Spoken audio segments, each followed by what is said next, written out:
So what happens if our economy and the U.S. dollar are no longer the world's dominant currency? Former Assistant Treasury Secretary and host of the Monica Crowley podcast, Monica Crowley, is here to weigh in. Monica, great to see you this morning. Let's start right there. What happens if these emerging economies move away from the U.S. dollar towards the Chinese yuan? Ready for it? Clip number 2. Listen to this now. Because what she is going to tell us is actually happening right now. All right, listen to this.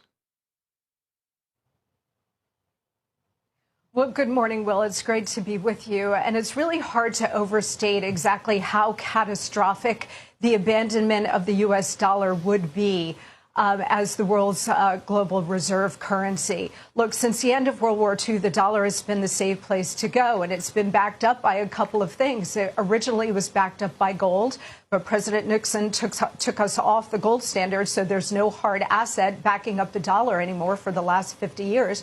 But also it's been backed up by the strength and economic power of the United States and the fact that oil has always been traded in dollars. You see it? Oil has always been traded in U.S. dollar. Watch this now. Friends, you haven't seen anything or heard anything yet. Listen. Also, it's been backed up by the strength and economic power of the United States and the fact that oil has always been traded in dollars. If that were to end, that would mean the end of the U.S. dollar. Look, there is a perfect storm happening right now, Will. If that were to end, nations stop buying and selling using U.S. currency. Nations dumping U.S. dollars, no longer buying and selling oil in U.S. currency. That would bring the end of the U.S. dollar. Is that happening right now? That's the question. Stay tuned. Continue. And all it would take at this point now, because we're at this pivotal moment, Will, is for Saudi Arabia, who hasn't... For who? Saudi Arabia. Don't forget that. Continue.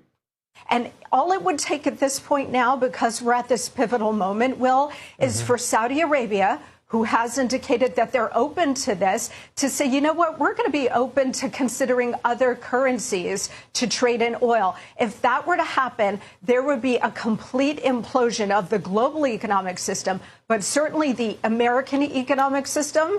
And if that were to happen, you'd be looking at sky-high inflation, just raging Weimar Republic kind of inflation. If you think inflation is bad now, just wait. Just wait. So since this coming, oh, friend, you know what? No more insertions. Watch this now. What's happening in Kenya? What's happening in Kenya? Saudi Arabia. Are they dumping U.S. dollars as they buy and sell, especially oil? Watch this. Listen. President William Ruto has put on notice traders holding the U.S. dollar, saying the agreement between Kenya and the United Arab Emirates and Saudi Arabia will eliminate the demand for $500 million every month from the Kenyan market. Did you hear that, my friends? Okay, clip 2. Continue. 2 weeks ago, Kenya signed a government-to-government deal with the United Arab Emirates and Saudi Arabia for the supply of petroleum products with a 6-month credit period. The deal is expected to start next month, easing the demand for $500 million every month that Kenya uses to purchase petroleum products. I am giving you free advice that those of you who are holding dollars, you surely might go into losses. You better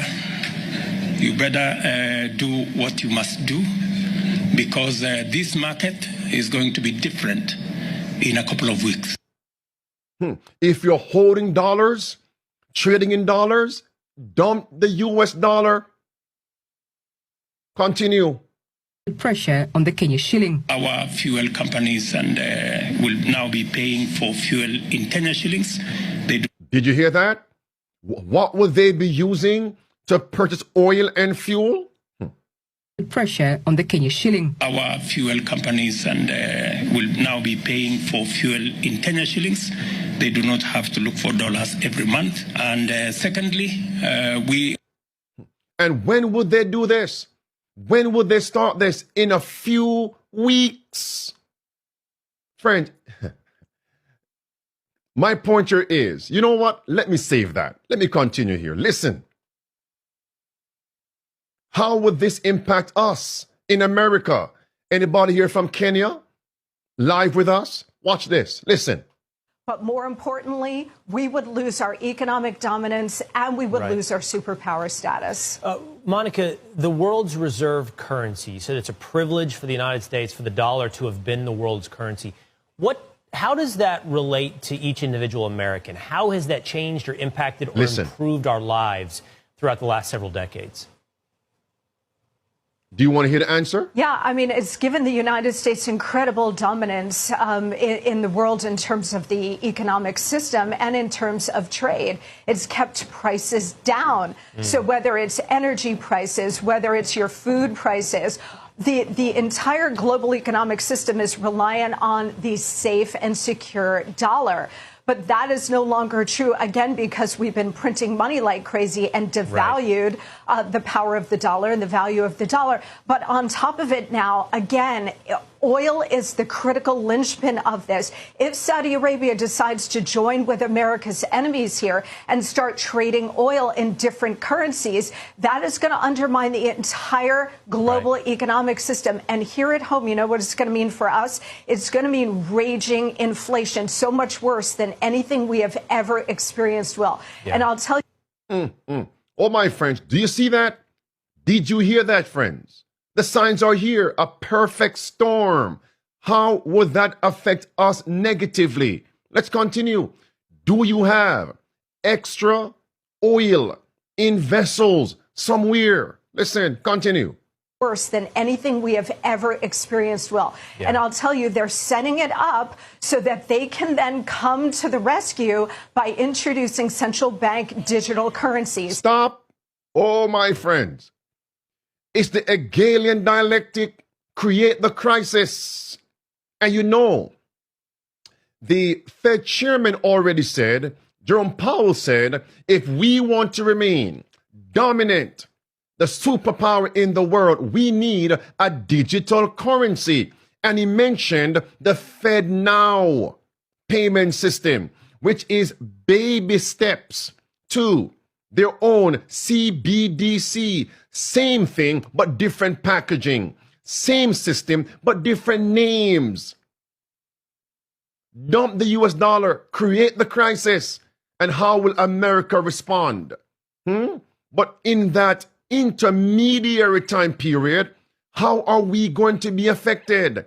Raging inflation, energy prices, food prices, housing, everything you can think of. It's all connected to oil. Continue. Release that. Worse than anything we have ever experienced, Will. And I'll tell you, they're setting it up so that they can then come to the rescue by introducing central bank digital currencies. If they were to do that, and the United States already has a pilot program, that means the loss of your individual economic freedom, because the government will have total access and control of everything you buy and sell, and the ability to turn it off like that. And the ability to turn it off like that. Just like that. Look at this. Watch carefully. Ominous warning. I hear you. Saudi Arabia is the tipping point. Oil trading in dollars is the tipping point. What? Now, he's summarizing the interview. What is the tipping point? It's teetering on the precipice. Ominous warning. I hear you. Saudi Arabia is the tipping point. Oil trading in dollars is the tipping point. And obvious huge consequences for our economy. Monica Crowley, thank you so much. With the flick of a switch, they can leave you without a penny in a digital-only economy. How close are we, my friends? I'm telling you, I smell something. That Africa has vast strategic minerals, which is correct. It's also the case that they're not exclusive to Africa. You can find these minerals in a lot of places around the world. It's just that we have largely declined to mine them around the world, and now it's predominantly mined in Africa. Is that right? That's right, Senator. Senator Kelly and I have introduced something called the Reshore Act with goals to shore up domestic and defense supply chains for these critical minerals. Do you think that China is targeting these minerals in its Belt and Road Initiative in Africa? I do. There are some minerals, and I think I didn't provide the chart now, but I can have it in closed session. There are some minerals that are, if not unique to Africa, they are predominantly found there, and all of our countries, to include us, rely on those imports. Yeah. And I believe China is maneuvering to secure those. Probably a bad idea to make ourselves dependent on China, ourselves being the civilized world. Watch angry Congolese speaks her mind. I want the whole Africa and the whole world to hear this. If we are here, it's not because we want to live in this street here. No one in this world would prefer to stay in the street with his family. Do you understand? We ran away from our country because of the crisis. And that crisis is this international communities that are causing it. And all of you, you are aware of that. They are using Rwanda. They are using Rwanda to attack our eastern part of the country so that we must not be stable. We must be running here and there to other countries. The UNHCR agency, they have the rights to protect the refugees. Is this how they protect refugees? And the UN, they're there in DRC. They call it MONUSCO. They've been there for more than 25 years. Still, there was no solution for that problem. Meaning it's the politics that they're using so that they can continue to loot those mineral resources because of the envy. The whole world, they're envying our mineral resources. No country in this world has mineral resources like DRC. No one. If anyone is here to contradict me, say it openly in front of the camera. DRC is the richest country in the whole world in terms of mineral resources. I'm not happy at all. We have the right as human beings. They are coming to arrest us. For what reason? They say you have two options. Either you go to Lindela or you go to Kosimapur. Let my family go to Lindela. I am going to Kosimapur. I am going there because I don't have any choice. You know, I've been in Lindela. I've been in Lindela for 3 years. My child almost died there. And now, the only solution the South African government and the UNHCR they have for us is to take us to Lindela again. This country, everything that I made in this country have been looted by the citizens of this country. Right now, more than 20 years, I have nothing. Every time we move to a different community, there is something that happens, and the government is doing nothing about it. This police that you see here, they don't even come to arrest those people. But here they are coming to take innocent people. The victims, now they have to be arrested. And those criminals are still out today. Even if I move to another community, it's still going to be the same story because of the riches in DRC. If DRC was not rich, I am telling you, if DRC was not rich, we were not going to be here because of the mineral resources that we have in our country. That's why we are here. My name is Lilian Nyota Kapuku. I can say my name openly.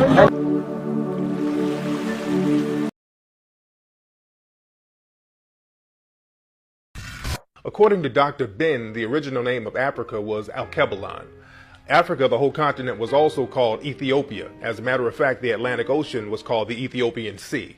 So there were several different names. Africa was really described by different tribes. It wasn't a whole monolithic society, but eventually they named Africa after a European. Africa was not called Africa. It's actually named after the one who actually conquered the Carthaginian Scipio Africanus. So they usually, the Roman types of system is that the conquering general gets to name the region he conquered. He gets his name to be placed on that region. So Scipio Africanus is they named a certain terrain after him. So everybody just said, well, they just call it Africa or Africanus. But if you look to Dr. Ben's work, you'll find that it was called Kush, and you'll find it was called Alkebulan. It had many names: Ethiopia, which is essentially Greek, but a whole continent was once known as Ethiopia. China is building itself up as a superpower, and they are replacing our dollar. Once you take the trillions of dollars that are held by central banks in countries like Brazil all over the world, and they liquidate them, the dollar collapses. We become Venezuela with inflation that you cannot imagine. Brazil and China just struck a trade deal, and what it means is when they used to trade, they would have to, when China wanted to buy something from Brazil or Brazil wanted to buy something from China, they both had to change their money into US dollars and then pay each other in dollars, and then they could bring those dollars back to their own home and it would be put in the banks like vaults, like gold. They don't do that anymore. The petrodollar is over. 5 years of 2018 to 2022. How much is our public debt today, Mr. President? Our public debt is in the region of 8.8 trillion, close to 9 trillion. That's where we are. And so that you can contextualize this, it is the reason why, if you look at this budget, I have made a deliberate, conscious decision. In fact, against the advice of IMF. IMF actually wanted us to borrow slightly more. I told them no. I told them no, we're not borrowing. And that is why, if you look at the fiscal deficit, the money we are borrowing, we have reduced it from 1.1 trillion last year to 630 billion this year. We have reduced almost 500 billion because I am conscious that we are not in a good place. I am also aware what is happening to other countries. There are countries in our continent that have defaulted in their payments. When I am president, Kenya will not go that route. And that is why, even when, many people thought it was a joke, I told them, we are not borrowing beyond where we are. So how much are you planning to borrow in this year? That is why, Latif, you saw there was a delay of salaries for about 2-3 days, in April. Yep. Yes. Because, some characters thought that I was joking. I told them, listen, we're going to live within our means. Even if we have to delay for salaries for 2-3 days, we will. So that people begin to internalize that we cannot continue borrowing. And let me tell you, I have had many people say, you can't tax there is no country that can tax itself into prosperity. That's correct. Yeah? But you cannot accumulate the debt into bankruptcy as an option. It cannot be an option. Right? And there is a question I want to ask my fellow countrymen and women. Are we overtaxed? That is the question that we need to ask. And I want to answer that question. Yeah. Are Kenyans overtaxed? Let me give you the statistics. OECD countries, the tax as a percentage of GDP, the average is 34% of GDP. 34%. You have from Turkey, which is 22% of GDP, to France, which is 45% of GDP. Okay? Let's leave the OECD. Let us come to our continent. Our peers, South Africa, Tunisia, Morocco. They are between 23 and 28%. I want everybody to know about the wonderful news coming out of Africa. Remember, we were talking about the Berlin Conference, how we were designed to fail through these little countries we were divided up. Well, guess what? Game is over. April this year, we saw our leaders come together and signing the African Continental Free Trade Agreement. Yes. Yes, so we have 50 countries that have already signed, and we're going through the process of ratifications. We only need 22 of the 50 to ratify. Already we have 10 ratifications deposited with the African Union. So free trade agreement in Africa. In Africa. For African countries. We're going to negotiate as one bloc. We have made a commitment as Africans that the only way we can survive, which is what our Pan-African fathers wanted, to speak with one voice, one continent, one voice. And that's, we're finally getting there. We're finally beginning to bury the Berlin Conference. Okay, African Union. What is it? What is it all about? African Union. Remember when our Pan-African leaders met in 1964 and created OAU?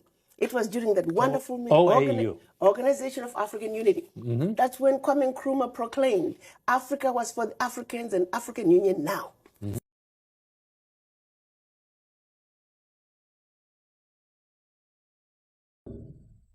Those who tried to promote and defend African independence were killed. They killed Patrice Lumumba.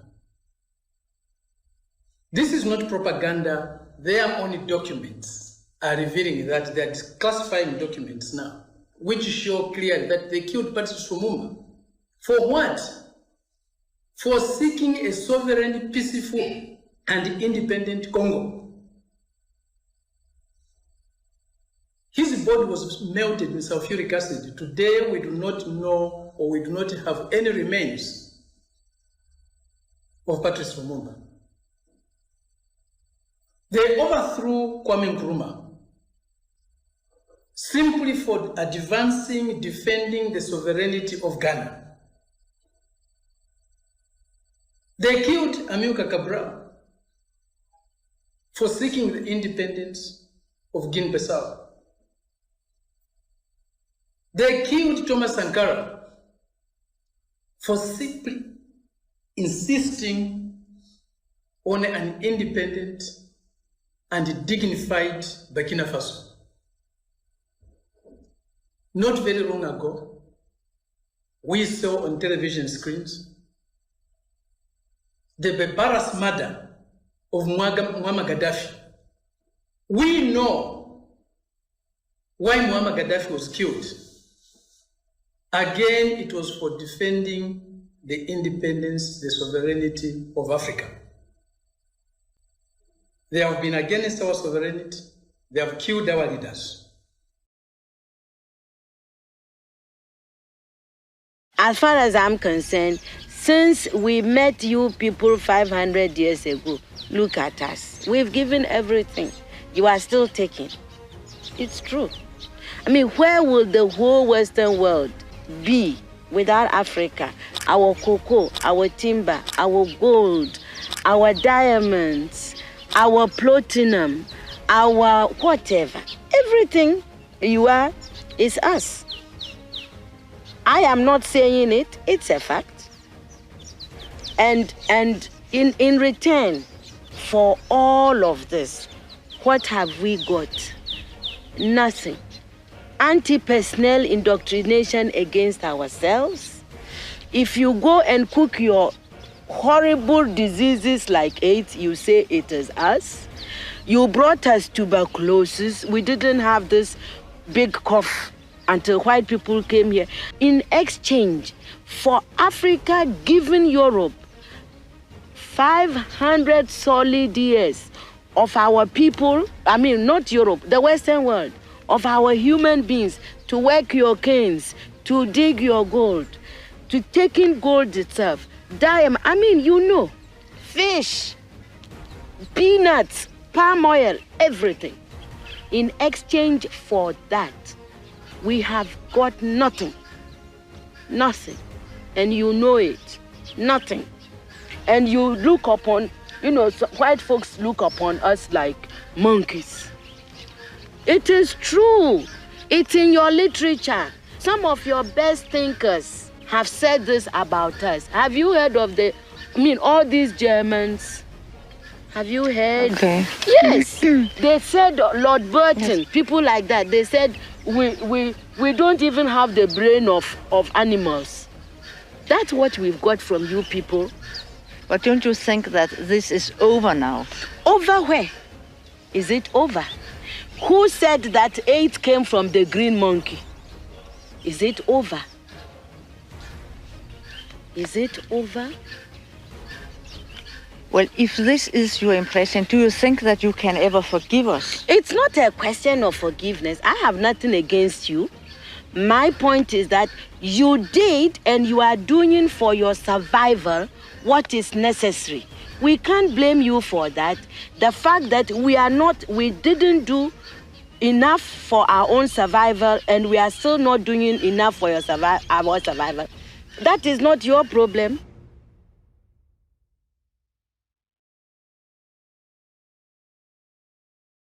So what am I saying? For example, let me give you another example. We have been to US Africa. We have been to some other engagement with other countries. Now we have been invited for Russia-Africa Summit. We have made a decision, very respectfully as heads of state in Africa, that any engagement with other partners must be an engagement of equals. And for it to be meaningful, if we are going to meet the president of a country, we have organized ourselves that the Troika is going to represent Africa. The chair, the current chair, the past chair, the chair that is coming, and the heads of our regional economic commissions, about 6, 7 people. But what happens continuously? When others want to engage with us, they don't want to deal with a troika. They want to invite 50 heads of state. So we go to a meeting, just explain to me what kind of outcome you expect where 50 heads of state are sitting. Everybody is asked for speak to 1.5 minutes. You speak to for 1.5 minutes. What kind of engagement are you going to get? You're going to get nothing, right? The best that you get is photographs.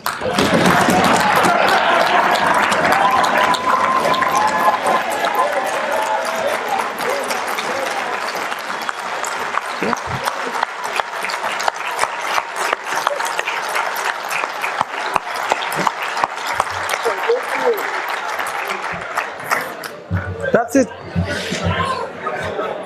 Precisely. You get these photographs. They normally line us up somewhere, crowd of 50 heads of state.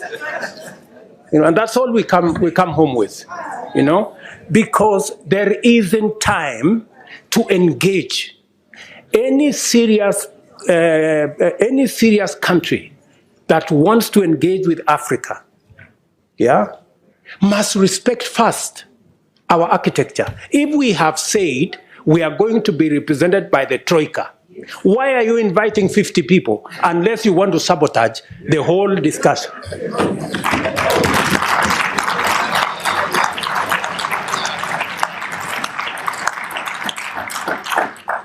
And if you can't respect our own rules, it is a sign of lack of goodwill. I mean, you must, so that when we engage, if we have a smaller group of 5 people, then you can have a meaningful conversation. And we can have a meeting of equals. But here you are, you represent 200-300 million people. You have a guy here who represents 10 people. You have another guy who represents 10 million people.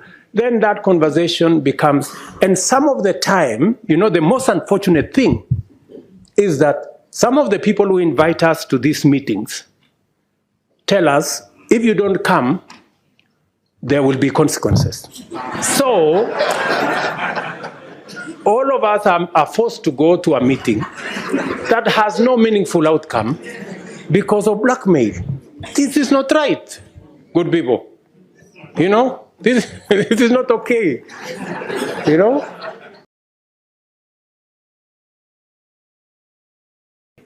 Why are we bringing dollars in the middle of our trade?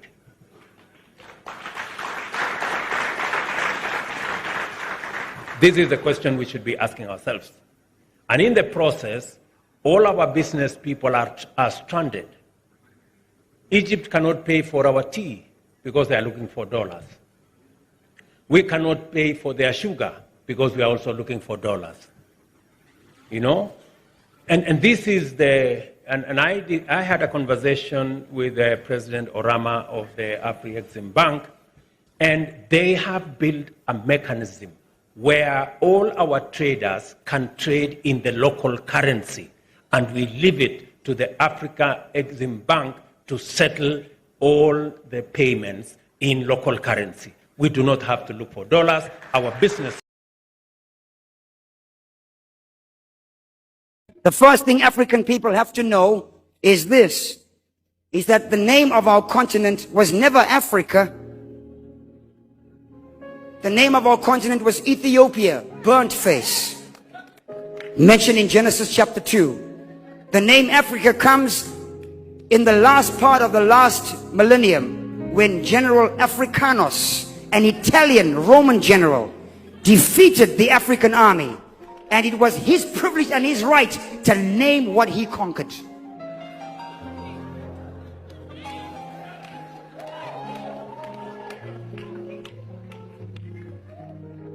In Psalm 68, when the Bible says, "And Ethiopia shall raise forth their hands," God is taking us back to our original mandate of African people and telling us, you have been designated as wealth managers. Africa is the richest continent.